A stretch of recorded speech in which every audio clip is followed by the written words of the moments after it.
14 நிபந்தனைகளோட இந்த ஒப்பந்தம் போடப்பட்டிருக்கு. ஈரானுக்கும் அமெரிக்காவுக்குமான ஒப்பந்தம் தான். இதில் இஸ்ரேல் தலையிடவும் இல்லை, இஸ்ரேல் இந்த ஒப்பந்தத்தில் சேர்த்துக்கலாம்.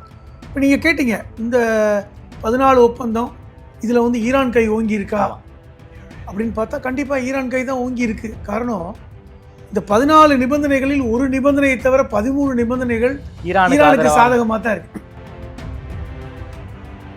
ஈரானும் சரி அமெரிக்காவும் சரி, இரண்டு நாடுகளும் இனி உள்நாட்டு விஷயங்களில் தலையிட மாட்டோம்.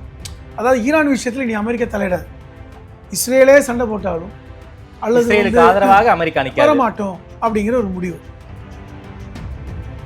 ஹார்மோஸுக்கு பக்கத்தில் இந்த போர் முற்றுகை இருந்தது, கப்பல்கள் முற்றுகை இருந்தது. அதனால எந்த கப்பலும் இந்த பக்கம் போக முடியல. உலகம் வந்து இந்த எக்கனாமிக் கிரைசிஸை சந்தித்தது. குறிப்பாக கச்சா எண்ணெய் ஏற்றுமதி இறக்குமதி என்பது பெரிய சிக்கலுக்குரிய விஷயமாக போனது. அது இன்னைக்கு விலக்கிக் கொள்வது என்பது முக்கியமான முடிவு. அதுக்கு இன்னொரு காரணம் சொல்றாங்க, இது அமெரிக்காவிலேயே இந்த கச்சா எண்ணெய் பாதிப்பு இன்னைக்கு அதிகமாயிடுச்சு. அது அமெரிக்காவில் பெரிய பிரச்சனை. கச்சா எண்ணெய் விலை ஏறி போயிட்டு இருக்கு.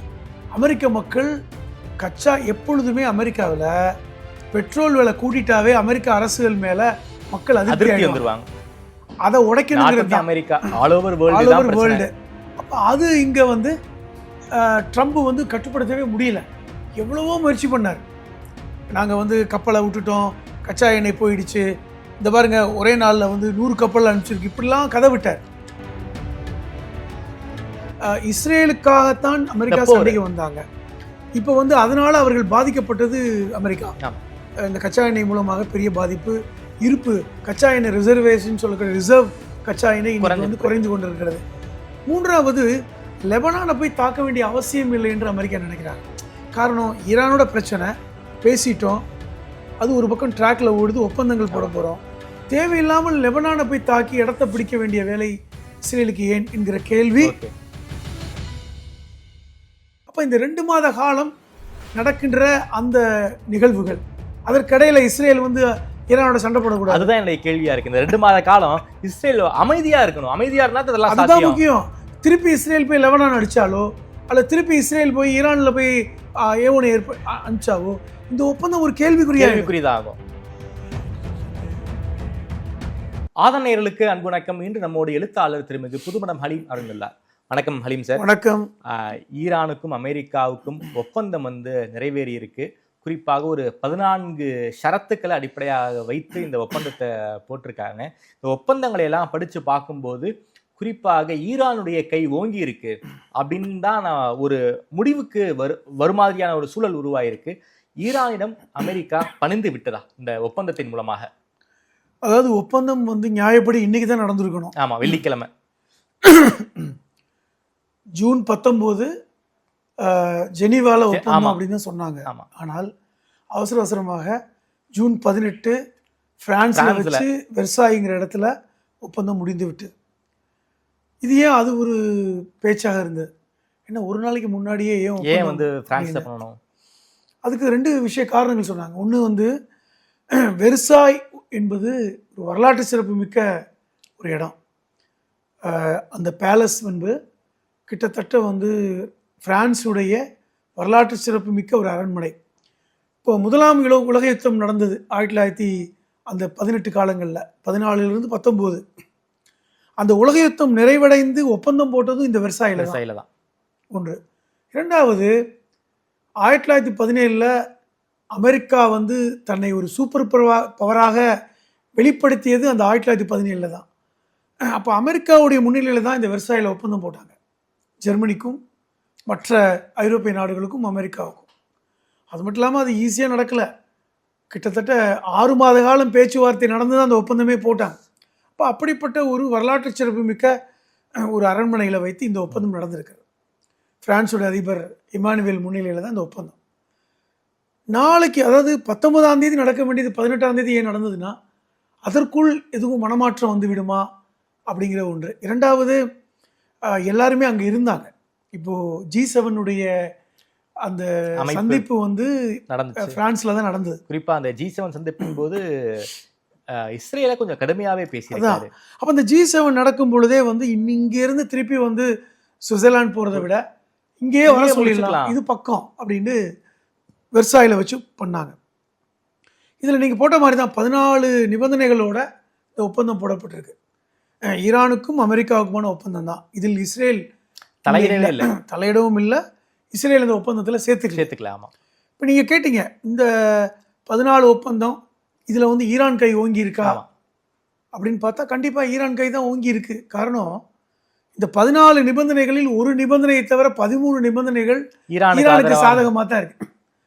அந்த 14 நிபந்தனைகளில் எந்த ஒரு நிபந்தனை அமெரிக்காவுக்கு சாதகமாக இருக்குன்னா, நீங்கள் வந்து அணு ஆயுதம் தயாரிக்க மாட்டோம் என்று ஈரான் வந்து ஒப்புக்கொள்ளணும்.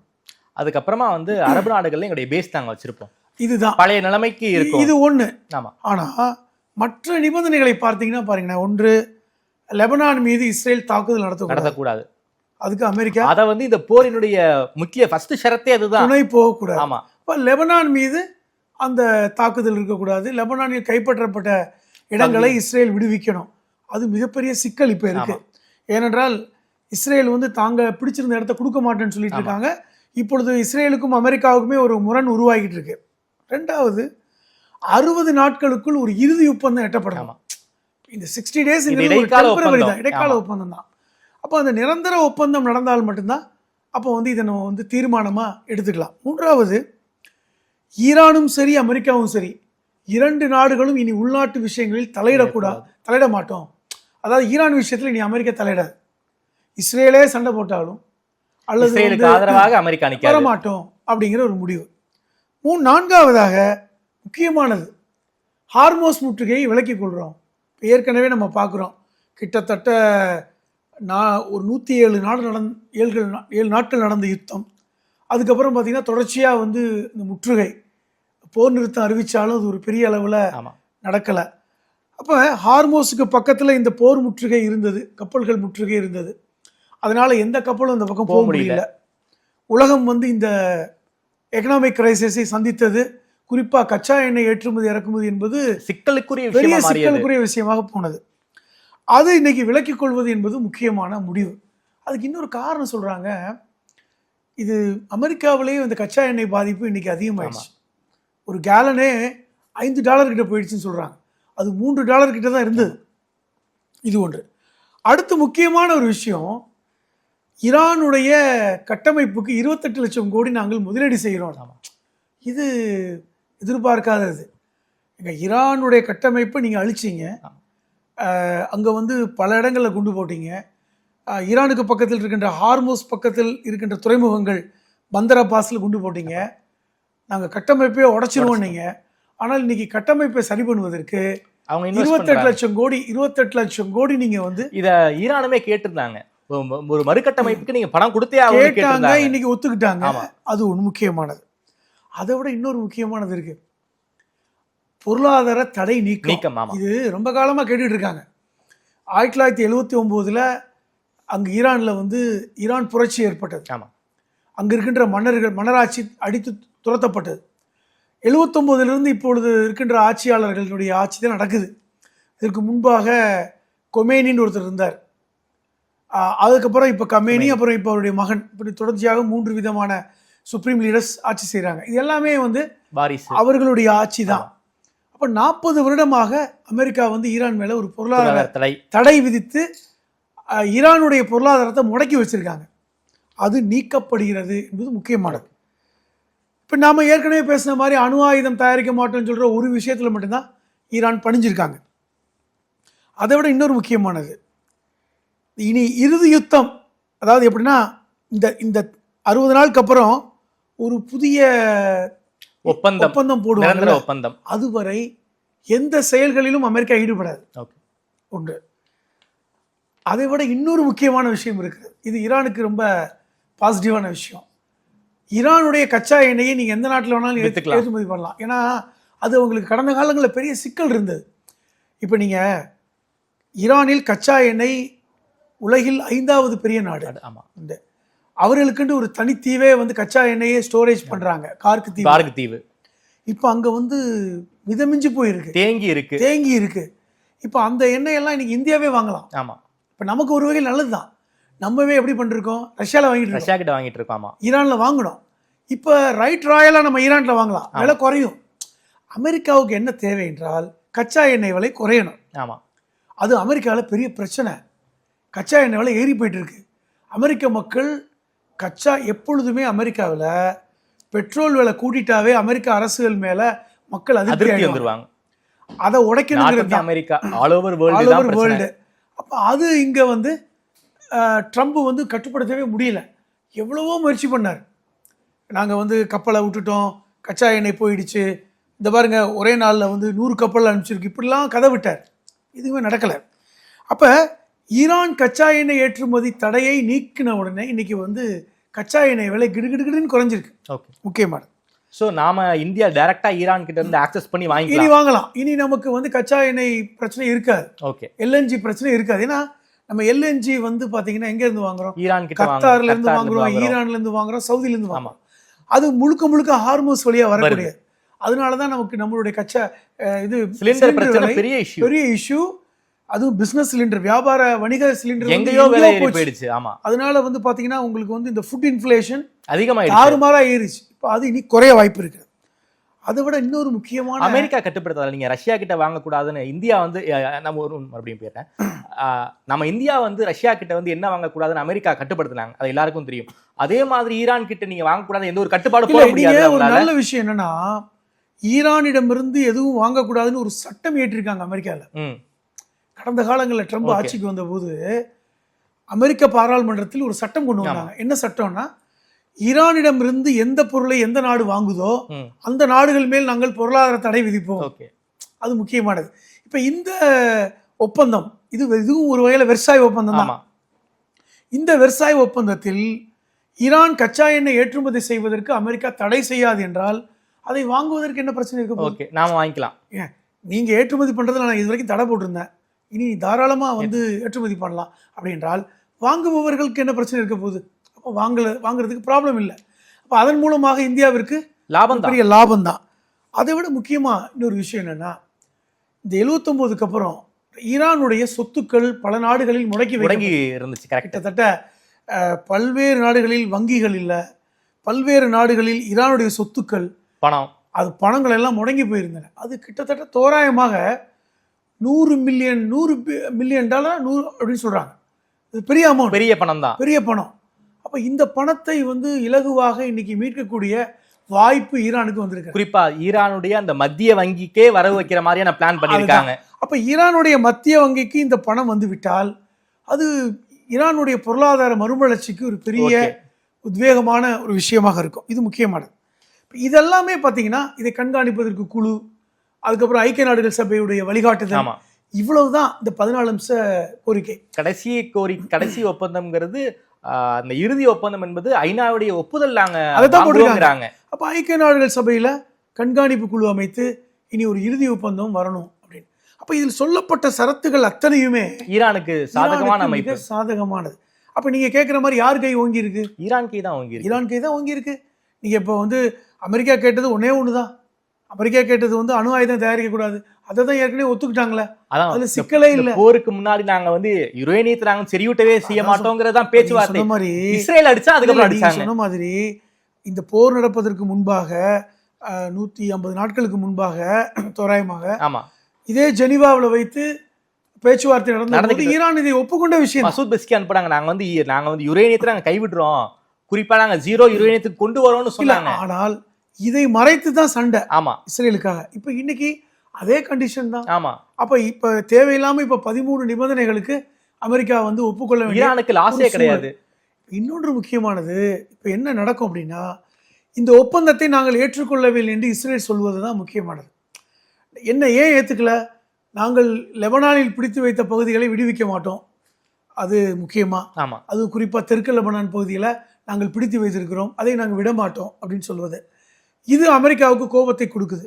அப்ப நீங்க வந்து அமெரிக்காவுடைய செயல்பாட்டுக்கு எதிராக இஸ்ரேல் போகிறதா என்பது. இரண்டாவது, இது இந்த ஒப்பந்தம் கட்டுப்படுத்தாது என்றால் இனி அமெரிக்கா உங்களுடைய பிரச்சனைக்கு வராது அப்படிங்கிற இடத்துக்கு அமெரிக்கா நகர்ந்திருக்கிறது. இதுவுமே இஸ்ரேலுக்கு ஒரு பின்னடை. இது ஒரு பின்னடை. அப்ப இது எப்படி பேச போறாங்க? எனக்கு அதுதான் முக்கியமானது. இந்த 60 நாட்களுக்கு அப்புறம் ஐக்கிய நாடுகள் சபை முன்னிலையில் ஒரு குழு அமைத்து ஒரு தீர்மானமான ஒரு ஒப்பந்தம் நடக்க போகுது. அதுதான் இறுதி ஒப்பந்தம். இது இறுதி ஒப்பந்தம் அல்ல. இது வந்து ஒரு டிராஃப்ட் தான். கிட்டத்தட்ட இது ஒரு ஒப்பந்தம் தான். பட் இது வந்து கிட்டத்தட்ட ஒரு இந்த ஒப்பந்தத்தின் அடிப்படையில் 60 நாள்ல ஒரு முழுமையான ஒப்பந்தம் வரணும். ஒருவேளை இந்த 60 நாள் முடிந்ததுக்கு அப்புறம் ஒரு முழுமையான ஒப்பந்தம் ஏற்படவில்லை என்றால் இந்த ஒப்பந்தம் டிஸ்குவாலிஃபைடு. ஓகே, அதுவும் இருக்கு. அப்ப இந்த 60 நாட்களுக்குள் இஸ்ரேல் என்ன மாதிரியான அரசியல் செய்ய போறாங்க முக்கியமா. இரண்டாவது, இந்த ஒப்பந்தத்தை நடக்கக்கூடாது என்று நினைக்கின்ற சக்திகள் அமெரிக்கா அரசுக்குள் இருந்து கொண்டு எதுவும் இஸ்ரேலுக்கு ஆதரவாக, என குறிப்பா இந்த யூத லாபி அமெரிக்கா, அவர்கள் ஏதாவது அங்க அந்த லாபியை பயன்படுத்தி இந்த ஒப்பந்தம் நடக்காம பண்ண போறாங்களா தெரியாது. முக்கியமா ட்ரம்ப் இந்த ஒப்பந்தத்துக்கு வந்ததுக்கு காரணமே அமெரிக்காவில் கச்சா எண்ணெயோட இருப்பு குறைந்து கொண்டே வருது. இல்ல, அந்த அமெரிக்க காங்கிரஸ்லயே ட்ரம்ப்புக்கு எதிராக மிகப்பெரிய பிரச்சனை போயிட்டு இருக்கு. நீங்க கரெக்டா சொல்றீங்க. 1000 கோடி செலவு பண்ணி ஈரான் கிட்ட இருந்து நாம ஒரு பலனையுமே எதிர்பார்க்கல. அமெரிக்கா காங்கிரஸ் தேர்தல் நடக்க போகுது. ஆமா, செப்டம்பர்ல. அந்த அமெரிக்க காங்கிரஸ் தேர்தலில் ட்ரம்புக்கு ஆதரவு இல்லை என்றால் ஒரு பெரிய சட்டத்தை கொண்டு வர முடியாது அவங்களால. அப்ப இப்போ ட்ரம்புக்கு முக்கியமா இருப்பது அமெரிக்க காங்கிரஸில் நமக்கான பலத்தை உருவாக்குவது. இப்ப அது கூட காரணமா இருக்கலாம். நீங்க நல்லா கவனிச்சு பாருங்க. இப்ப வந்து இந்த 2 மாச காலம், ஜூலை ஆகஸ்ட், அந்த செப்டம்பர் மாசம் இந்த தேர்தல் நடக்குது. இந்த 2 மாத காலம் வந்து இந்த ஒப்பந்தம் புதுப்பிக்கப்படணும், முழுமையாக்கப்படணும். ஒருவேளை காங்கிரஸ் தேர்தலுக்கு அப்புறம் அமெரிக்கா மனம் மாறி நாங்க ஒப்பந்தத்தை நிறைவேற்ற மாட்டோம்னு சொல்லவும் வாய்ப்பு இருக்கு. ஆனால் அது அவ்வளவு எளிதானது அல்ல. ஏன்னா வந்து இன்னைக்கு வந்து அமெரிக்காவுடைய நம்பகத்தன்மை கேள்விக்குள்ள. நம்பகத்தன்மை. இரண்டாவது, வெர்சாய். அவங்க என்ன காரணம் சொல்றாங்கன்னா, வெர்சாயில் ஏன் ஒப்பந்தம் போட்டாங்க அப்படின்னா, முதலாம் உலக யுத்தம் நடந்தபோது பிரச்சனையெல்லாம் முடிந்து ஒரு 6 மாத காலம் வந்து ஜெர்மனியை வந்து நம்ம மன்னிச்சிடலாம், அவங்களோட ஒப்பந்தம் போடுவோம். ஏன்னா ஜெர்மனிக்கு வந்து ஒரு பெரிய நெருக்கடி வந்தது. ஜெர்மனிக்கு வந்து இந்த உணவுகள்லாம் வெளிநாடுகளிலிருந்து வருவதெல்லாம் தடைப்பட்டது. அப்போ ஜெர்மனியை வழிக்கு கொண்டு வரணும்னு சொல்லிட்டு இந்த வெர்சாயில் ஒப்பந்தம் போட்டாங்க.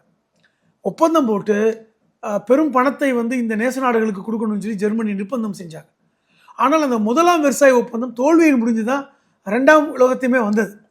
அப்போ இது வந்து ஒரு வெர்சாய் என்பது ஒரு வெற்றிகரமாக நடக்காது, ஒரு 2 மாத காலம் முதல்ல பார்த்துக்கலாம், முதல்ல ஈரானை கட்டுப்படுத்துவோம் ஒன்று. இரண்டாவது, கச்சா எண்ணெயை நம்ம வந்து முதல்ல 2 மாத காலம் வந்து உலக மக்கள் வந்து கச்சா எண்ணெயை அந்த இருப்பு அதிகப்படுத்திக்கிட்டோம். இன்றைக்கும் அமெரிக்காவில் வந்து அந்த கச்சா எண்ணெய் இருப்பு என்பது குறைந்து கொண்டே வருகிறது அப்படின்ட்டும் அமெரிக்கா நினைக்க வாய்ப்பு. ஏன்னா அமெரிக்காவை முழுமையாக ஈரான் நம்பவில்லை என்கிற வார்த்தையை ஈரான் சொல்றாங்க. ஆமாம், நீங்கள் என்னதான் இன்னைக்கு வந்து ஒரு இடைக்கால ஒப்பந்தம் போட்டாலும் ஈரானுடைய வெளியுறவு அமைச்சர் அப்பாசியராக்கி திருப்பி அந்த செய்தியாளர் சந்திப்பில் சொல்கின்ற செய்தி என்பது, நாங்கள் எந்த காலத்திலும் அமெரிக்காவை நம்ப தயாராக இல்லை, ஏன்னா வந்து அவர்கள் ஒரு டிப்ளமசியாக இருக்க மாட்டாங்கன்னு. அப்போ இந்த ஒரு இடைக்கால ஒப்பந்தத்தை ஈரான் எப்படி பயன்படுத்த போகுது தான் முக்கியமானது. இப்போ நான் என்ன சொல்கிறேன்னா, இந்த 2 மாத காலத்தில் அவங்க என்ன பார்ப்பாங்க, இந்த வியாபாரத்தை பூரா செய்வாங்க, கச்சா எண்ணெய் இருப்பை விற்பாங்க. ஆமாம், அது ஒன்று. இரண்டாவது, அவர்கள் வந்து 28 லட்சம் கோடி அந்த அந்த அதாவது முதலீட்டை வந்து வாங்குவதற்கான வேலைகளை செய்ய வாய்ப்பு இருக்கிறது. மூன்றாவது, லெபனானிலிருந்து இஸ்ரேல் படைகள் பின்வாங்க வேண்டும் என்ற அந்த விஷயங்கள் இருக்கிறது. சிறை கைதிகள், பாலஸ்தீன சிறை கைதிகளை விடுவிக்க வேண்டும் என்கிற விஷயங்கள்லாம் நடக்க இருக்கிறது. அதை விட முக்கியமாக இந்த பொருளாதார தடை நீக்கம், அதன் மூலமாக நீங்கள் கூட சொன்னீங்க, ஈரானுடைய மத்திய வங்கிக்கான அந்த பணம் $100 மில்லியன் அது சொத்துக்கள் வந்து முடங்கி இருக்கு, அதெல்லாம் மீட்க பார்ப்பாங்க. இதெல்லாம் அவர்களுக்கான உடனடியாக தேவைகள் இருக்கிறது. இப்போ இதுக்கப்புறம் தான் ஒரு புதிய நிரந்தர ஒப்பந்தம் போடப்படும். இப்போ அதனால ஈரானுக்கு வந்து அமெரிக்கா மேல நம்பிக்கை இல்லை என்றாலும் கூட இது ஒரு வாய்ப்பை பயன்படுத்தி அவர்களுடைய இந்த நிவாரணத்தை பெற விரும்புவாங்க, ஒரு ரினிவேஷன் பண்ண விரும்புவாங்க. ஏன்னா அதைத்தான் பார்ப்பாங்க. எனக்கு அமெரிக்காவுக்கு என்ன ஆகுதுன்னா, ஒரு கச்சா எண்ணெய் விலையை குறைக்கணும், இந்த தேர்தலை சந்திக்கணும். இப்போ 2 பேருக்குமே இந்த தேவை இருக்கிறது, அதான் முக்கியம். இப்போ ஈரானுக்கு இவர்கள் இவ்வளவு விஷயத்தை விட்டு கொடுத்தது காரணமே அமெரிக்காவுக்கான தேவையும் இருக்கிறது. இந்த ஒப்பந்தத்தில் இவ்வளவு நம்பகத்தன்மை அற்று இருந்தாலும் இன்னைக்கு ஈரானுக்கும் ஒரு 2 மாச காலம் ஒரு அவகாசம் கிடைக்கும். அது மட்டும் இல்லாமல் அவர்களுக்கான வியாபாரம், அதை விற்கணும், புதுப்பிக்கணும், இப்படி பல்வேறு காரணங்களின் காரணமாக தான் இந்த ஒப்பந்தம் நடந்தா நான் பார்க்குறேன். குறிப்பா இஸ்ரேலையும் ரொம்ப கடுமையா தாக்கி ட்ரம்ப் பேசியிருக்காரு. ஒரு அபார்ட்மெண்ட்ல ஹிஸ்புல்லா தீவிரவாதி இருக்காருங்கிற ஒரே காரணத்துக்காக இந்த அபார்ட்மெண்ட்டை நீங்க குறிவைத்து அழைத்தது தவறு. ஈரானை சுத்தி இருக்கக்கூடிய எல்லா நாடுகளுமே வந்து ஏவுகணை வச்சிருக்கலாம், ஐக்கிய அரபு நாடுகள் வச்சுக்கலாம், பக்ரைன் வச்சுக்கலாம், எல்லா நாடும் வச்சுக்கலாம், இஸ்ரேல் நீங்க வச்சிருக்கீங்க, ஏன் வந்து ஈரான் வச்சுக்க கூடாது அப்படிங்கிற டோன்லயும் வந்து ட்ரம்ப் இல்ல என்ன காரணம்னா திருப்பி திருப்பி என்ன பிரச்சனை வருதுன்னா இஸ்ரேலுக்காகத்தான் அமெரிக்கா சண்டைக்கு வந்தாங்க. இப்போ வந்து அதனால அவர்கள் பாதிக்கப்பட்டது அமெரிக்கா. இந்த கச்சா எண்ணெய் மூலமாக பெரிய பாதிப்பு, இருப்பு கச்சா எண்ணெய் ரிசர்வேஷன் சொல்லக்கூடிய ரிசர்வ் கச்சா எண்ணெய் வந்து குறைந்து கொண்டிருக்கிறது. மூன்றாவது, லெபனானை போய் தாக்க வேண்டிய அவசியம் இல்லை என்று அமெரிக்கா நினைக்கிறாங்க. காரணம், ஈரானோட பிரச்சனை பேசிட்டோம், அது ஒரு பக்கம் ட்ராக்ல ஓடுது, ஒப்பந்தங்கள் போட போகிறோம், தேவையில்லாமல் லெபனானை போய் தாக்கி இடத்த பிடிக்க வேண்டிய வேலை இஸ்ரேலுக்கு ஏன் என்கிற கேள்வி இஸ்ரேலு அமெரிக்காவுக்கு ஏற்பட்டது. இப்போ இன்னைக்கு இன்னொரு பக்கம் ஒரு பார்வை பார்க்கப்படுகிறது என்னன்னா, எப்பொழுதுமே இஸ்ரேலும் அமெரிக்காவும் இப்படித்தான் வெளியே அடிச்சுக்கிற மாதிரி இருப்பாங்க, ஆனால் உள்ளுக்குள்ள வந்து குடிக்குவாங்க. இது சும்மா நான் வந்து ஒப்பந்தத்தை போட்டுக்கிறேன், நீ வந்து ஒரு புள்ளி வச்சுக்கோ, நாளைக்கு வந்து ஒப்பந்தம் டிஸ்குவாலிஃபை ஆகிற சூழல் இஸ்ரேல் தான் அது கொண்டு வரணும். அப்போ இஸ்ரேல் இப்படி ஆயிடுனாலும் நாங்கள் ஒப்பந்தம் போட முடியலன்னு சொல்லிட்டு போகலாம் அப்படிங்கிற ஒரு டிப்ளமசியும் அமெரிக்கா செய்யும். காரணம், இஸ்ரேலை எப்பொழுதுமே அமெரிக்கா துருப்புச்சீட்டாக பயன்படுத்தும், இஸ்ரேல் அமெரிக்காவே ஒரு துருப்புச்சீட்டாக பயன்படுத்தும். இதைத்தான் ஈரான் சொல்றாங்க, இவங்க ரெண்டு பேருமே வந்து நம்பகத்தன்மை இல்லாத ஆளுங்க, கூட்டு கலவாணிங்க, அப்போ இவங்க யாரையும் நம்ப முடியாது அப்படிங்கிறத அவங்க திருப்பி திருப்பி சொல்றாங்க. இதுல இருந்து ஒரு விஷயம் என்ன தெளிவா புரியுதுன்னா, இந்த போடப்பட்ட ஒப்பந்தம் 2 மாதத்துக்கு அப்புறம் என்ன ஆகும், முழுமையா ஒரு நிரந்தர ஒப்பந்தமாக மாறுமா என்பது ஒரு கொஸ்டின் மார்க் தான் இருக்கு. ஏன்னா இது வரைக்கும் நம்ம வந்த அந்த ட்ராக் ரெக்கார்டை பார்த்தோம்னா அது ஒரு கொஸ்டின் மார்க், அதில் மாற்று கருத்து இல்லை. அதே நேரத்தில் உண்மையிலே இந்த ஒப்பந்தம் நடக்க வேண்டும் என்று உலக நாடுகள் விரும்புகிறாங்க. அதுக்காக தான் இப்போ அமெரிக்கா என்ன நினைக்கிறாங்கன்னா, ஐக்கிய நாடுகள் சபைக்கு தள்ளி விடுறாங்க இந்த பிரச்சனையை. அங்கே ஒரு குழு போட்டு அவங்க தான் ஒப்புதல் கொடுக்கணும், அவங்க தான் இறுதி ஒப்பந்தத்தை ஃபைனலைஸ் பண்ணணும், அவங்க தான் வந்து இதற்கான எல்லா வேலையும் செய்யணும். நம்ம பார்க்குறோம் சமீப காலமாக ஐக்கிய நாடுகள் சபை என்ன பண்ணிட்டு இருக்காங்க, ஒண்ணுமே பண்ணல. ஐக்கிய நாடுகளுக்கான நிதி சபைக்கான நிதி அமெரிக்கா சொல்ல போனா ஐக்கிய நாடுகள் சபையை நான் ஒரு ஒரு டேஷா கூட மதிக்க மாட்டேன்னு சொன்னவர் ட்ரம்ப். ஐக்கிய நாடுகள் சபைக்கு என்ன பவர் இருக்குன்னு கேட்டேன். ஆமா, ஐக்கிய நாடுகள் சபையுடைய செயலாளரை ஒரு இது கூட பயன்படுத்தலை, சில நாடுகளுக்கு உள்ளே அனுமதிக்கல, இஸ்ரேலுக்குள்ளாம் ஐக்கிய நாடுகள் சபையுடைய செயலாளரை அனுமதிக்க முடியல. அப்போ இப்படி இருக்கும்போது அவங்களுக்கு என்ன பவர் இருக்கு அப்படிங்கிற ஒரு கேள்வி இருக்கிறது. அதற்கு பதிலாக யுனைடெட் நேஷன்ஸ் இது ஐரோப்பிய யூனியன் அதுக்கு கொடுத்துருக்கலாம். இப்போ ஐரோப்பிய யூனியனில் தான் இந்த ஒப்பந்தம் நடந்துருக்கு. கிட்டத்தட்ட பிரான்ஸுடைய அதிபர் மேக்ரான் தான் எல்லாம் நின்று பண்ணார், பாகிஸ்தானுடைய அதிபர் சைன் பண்ணார், அதெல்லாம் பார்த்தோம். இப்போ நான் என்ன கேட்குறேன்னா, குறைந்தபட்சம் ஐரோப்பிய யூனியனுக்காக இந்த ஒரு வாய்ப்பை கொடுத்துருக்கலாம். ஆனால் திருப்பி யூஎனுக்கு கொடுத்ததுனால யூஎன் என்ன பவர் இருக்கு, என்ன செய்ய போறாங்கிற கேள்வி. இதன் மூலமாக ஒரு விஷயம் நமக்கு என்ன சந்தேகம் வருதுன்னா, ஐக்கிய நாடுகள் சபை வந்து ஒரு நிரந்தர ஒப்பந்தத்தை செய்யறதுக்கான வாய்ப்புகள் இருக்கா, அதை ட்ரம்ப் மதிப்பாரா அப்படிங்கிற மாதிரி இருக்கு. நீ சொன்ன மாதிரி ஐரோப்பிய யூனியன் கொடுத்திருந்தா கொஞ்சம் ஒரு நம்பகத்தன்மை இருந்திருக்கும். நம்பகத்தன்மை மட்டுமல்ல, ஐரோப்பிய யூனியனுக்கும் அமெரிக்காவுக்கும் இடையில ஒரு பெரிய இப்ப பிளவு இருக்கு, அவர்கள் நம்ப தயாரா இல்லை. இதன் மூலமாக மீண்டும் ஐரோப்பிய யூனியனுக்கும் அமெரிக்காவுக்கும் ஒரு உறவு ஏற்பட வாய்ப்பு இருக்கிறது. இப்போ கூட இந்த G7க்கு ட்ரம்ப் போனாரு, மேக்ரானை தவிர மற்ற ஐரோப்பிய அதிபர்கள், குறிப்பாக இத்தாலி அதிபர் ட்ரம்போட பெருசாக பேசிக்கல, அதே மாதிரி பார்த்தீங்கன்னா ஜெர்மன் அதிபர் சரியாக பேசிக்கல, அவங்கெல்லாம் வந்து இன்றைக்கி வந்து அவங்கள ரொம்ப பெரிய விஷயமா வச்சுக்கல. மேக்ரான் ஏன் கை கொடுத்தாருன்னா அது அவர் நாட்டில் நடக்குது, அவர் நாட்டில் அவர் ஊரில் நடக்குது, அதனால் அவர் வந்து கூட இருந்தார். அப்போ இந்த ஈரானோட ஒப்பந்தத்தில் கூட மற்ற நாடுகள் ஏன் கலந்துக்கல, மதிக்கலை. அப்போ இந்த சூழல் தான் இப்போ வந்து சுவிட்சர்லாண்டில் நடப்பதற்கு கூட வந்து பெரிய அளவில் அவர்கள் விரும்பலை அப்படிங்கிற மாதிரிலாம் செய்தி வருகிறது. அப்போ அதை வச்சு தான் வந்து வெர்சாயில் வந்து பண்ணாங்க. அப்போ இந்த இறுதி ஒப்பந்தம் கூட அவர்கள் வந்து அமெரிக்காவில் வாஷிங்டனில் நடக்கணும் அல்லது வெள்ளை மாளிகையில் வைத்து நடக்கணும்லாம் நினைக்கிறாங்க. இது எப்படி நடக்க போகுது, அல்லது துருக்கியில் இல்லை ரஷ்யாவில் அந்த மாதிரி நடக்க போகுதா? அப்போ இந்த 2 மாத காலம் வந்து இந்த ஒப்பந்தத்தின் அடிப்படையில் என்ன மாதிரியான மாற்றங்களை ஈரான் சந்திக்கும், இந்த ஹார்மோஸில் ஏற்படும், கச்சா எண்ணெய் விலை குறைப்பு எப்படி ஏற்படும், எல்லா கப்பல்களும் எளிதாக போக முடியுமா, இந்த முற்றுகை வெளியே போகிறதுக்கே 1 மாதம் ஆகுன்றாங்க. ஏன்னா கன்னி வெடிகளை அகற்றணும், அதான் சொல்கிறேன், 1 மாதம் ஆகுன்றாங்க. ஏன்னா அமெரிக்க கப்பல்களே வெளியே போவதற்கு இன்னும் 1 மாதம் ஆகும். அப்போ இந்த 2 மாத காலத்தில் 1 மாத காலம் ஒன்றும் நடக்க போகிறது இல்லை. அப்போ அது ஒன்று இருக்கிறது. அப்போ இந்த 2 மாத காலம் நடக்கின்ற அந்த நிகழ்வுகள், அதற்கிடையில இஸ்ரேல் வந்து ஈரானோட சண்டை போடக்கூடாது. அதுதான் என்னுடைய கேள்வியா இருக்கு. இந்த 2 மாத காலம் இஸ்ரேல் அமைதியா இருக்கணும். அமைதியா இருந்தா இதெல்லாம் அதுதான் சாத்தியம். முக்கியம். திருப்பி இஸ்ரேல் போய் லெபனான் அடிச்சாலோ, அல்ல திருப்பி இஸ்ரேல் போய் ஈரான்ல போய் ஏவுகணை அனுப்பிச்சாவோ, இந்த ஒப்பந்தம் ஒரு கேள்விக்குறிதான் ஆகும். அப்போ அமெரிக்கா என்ன செய்ய போறாங்க? இஸ்ரேலை அமெரிக்கா எப்படி கட்டுப்படுத்த போறாங்க? இப்போ இதெல்லாம் ஒரு பெரிய சேலஞ்ச். ஓகே, இதுதான் ட்ரம்புக்கு பெரிய சேலஞ்ச். இதெல்லாம் இந்த 2 மாத காலத்தில் நம்ம பார்க்க போறோம். அதுக்கப்புறம் தான் ஒரு நிரந்தர ஒப்பந்தம் ஏற்படும். ஓகே. அதுதான் உலகத்திற்கு நன்மை கொடுக்கும், நலனை கொடுக்கும் என்பதுதான். ரொம்ப நன்றி சார். குறிப்பாக இந்த இடைக்கால ஒப்பந்தத்தில் இருக்கக்கூடிய விஷயத்தை பத்தி ரொம்ப விரிவாக பேசியிருக்கீங்க. முழுக்க ஈரானுக்கு சாதகமாக தான் இந்த ஒப்பந்தம் இருக்கு. அப்படி இருந்தாலும் இஸ்ரேல் என்ன பண்ண போறாங்க? 2 மாத காலம் இஸ்ரேல் அமைதியாக இருந்தா உலகமே ஒரு மிகப்பெரிய ஒரு பிரீத்திங் ஸ்பேஸை நோக்கி போவதற்கு வாய்ப்பு இருக்குன்னு இந்த ஒப்பந்தங்களை வந்து டீகோட் பண்ணி ரொம்ப விரிவாக பேசியிருந்தீங்க. நேரில் நேரம் கொடுத்து பேசியிருந்தீங்க. நன்றிகளையும் சார்.